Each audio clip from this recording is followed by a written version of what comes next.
સ્વામિનારાયણ ભગવાનની જય. અક્ષર પુરુષોત્તમ મહારાજની જય. ગુણાતીતાન સ્વામી મહારાજની જય. ભગતજી મહારાજની જય. શાસ્ત્રીજી મહારાજની જય. યોગીજી મહારાજની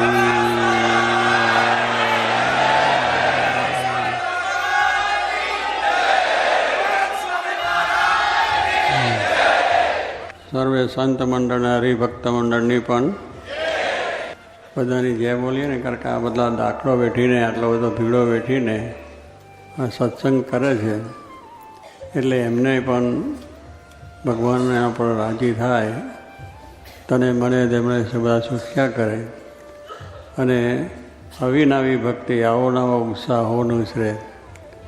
જેમ કોઈ વસ્તુ આપણને મળી હોય આ જગતની માયાની જે પ્રબંધની તો જો આનંદ રહે છે પણ એક ક્ષણિક આનંદ છે, એમાં રહીએ ત્યાં આનંદ રહે પણ પછી જતું રહે એટલે દુઃખ થાય. આ દુનિયામાં વસ્તુ છે જ્યારે મળે ત્યારે આપણને આનંદ થાય છે અને જાય ત્યારે આપણે દુઃખ થાય કે મારું જતું રહ્યું. પણ આપણું હતુંય નહીં અને આપણે લીધું નથી ને આવ્યું નથી ને ગયું નથી.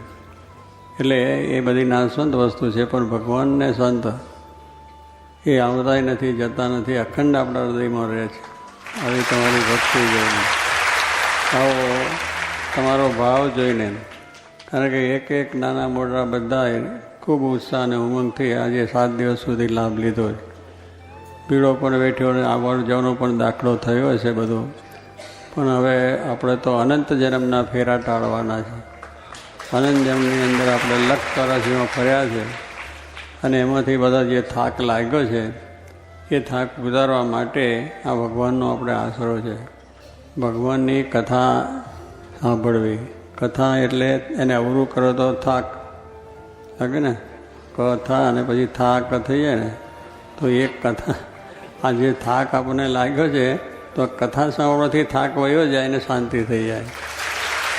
એટલે સ્વામીએ આપણને એટલા માટે કહ્યું છે કે નિરંતર આપણે સત્સંગી છે એટલે ઘરની અંદર ભગવાનનું મંદિર હોય અને એની અખંડ દેવો પૂજા કરીએ અને ઘર સભાની વાત પણ કરી છે જોગી મહારાજે. એટલે શું કે એમાં ભગવાનનો સંબંધ કાયમ રહે. ભગવાનની કથા વાર્તા ઉપાડવાથી આપણા અંતરના દુઃખ ટળે, અંતરની અશાંતિ ટળે. કારણ કે અશાંતિ ટાળવાનો કોઈ ઉપાય નથી. ભગવાનનું ભજન કરતાં કરતાં કરતાં શાંતિ પણ થઈ જાય છે. પણ શ્રદ્ધાને વિશ્વાસ જોઈએ. ભગવાનને મોટા પુરુષના વચનમાં વિશ્વાસ હોય, વચનાવતમાં વિશ્વાસ આપણને રાખીએ, તો વાતોમાં વિશ્વાસ રાખીએ, ભાગવદ્ ગીતા ઉપનિષદ ગ્રંથોમાં વિશ્વાસ રાખીએ તો એમાં લખેલું છે બધું જો આપણા જીવનમાં દ્રઢ થાય તો સુખ્યા થવાય. સુખ્યા થવા માટે આ બધા આપણે વાત છે. અહીંયા આવું સુંદર મંદિર થયું છે પણ આપણા બધાના લાભને માટે કે આપણો બધો જે થાક ઉતારવાનો છે. કારણ કે આપણે ઘણા ઠેકાને પૂર્વે ફર્યા છે, હર્યા છે, જ્યાં છે, પણ જ્યારે ભગવાનના મંદિરે જઈએ ત્યારે એના દર્શન કરતાં આપણને આપણા જે અંદરના જે થાક છે, અનંત જન્મના વિચારો છે, સંકલ્પો છે એ ટળી જાય અને ભગવાન સંબંધી હંમેશા વિચાર કરવો. નિરંતર આ વિચાર જો કરવાથી આપણું હૃદય શુદ્ધ થાય છે. કારણ કે આપણી જે શુદ્ધિ છે કરવાની એ શુદ્ધિ છે ભગવાનનો સંબંધ થાય તો શુદ્ધિ થાય. બાકી ગમે એટલા બીજા વિચારો કરીએ, સંકલ્પો કરીએ તો આપણે જગતના વિચારોમાં વધારે જતા રહીએ છીએ. પણ ભગવાનની સ્મૃતિ કરીએ, એનું ભજન કરીએ તો અંતરથી અશુદ્ધિ છે તે શુદ્ધ થઈ જાય છે અને શાંતિ થઈ જાય. એટલે જ મહારાજે કહ્યું છે કથા વાર્તા કીર્તન ભજન કીર્તન અહોનિશ કરતા રહેવું. અહોનિશ એટલે 24 કલાક થયા. તો કહેવાનું છે કે 24 કલાક આપણે અહોનિશ એટલે શું, સૂતા બેઠા ખાતા પીતા બીજું તરત આ પ્રમાણે ભગવાનની સ્મૃતિ અખંડ રહે આપણને. પણ એ ક્યારેક આવું અનુસંધાન કાયમ માટે રહે તો એ સ્મૃતિ આપણને રહે છે.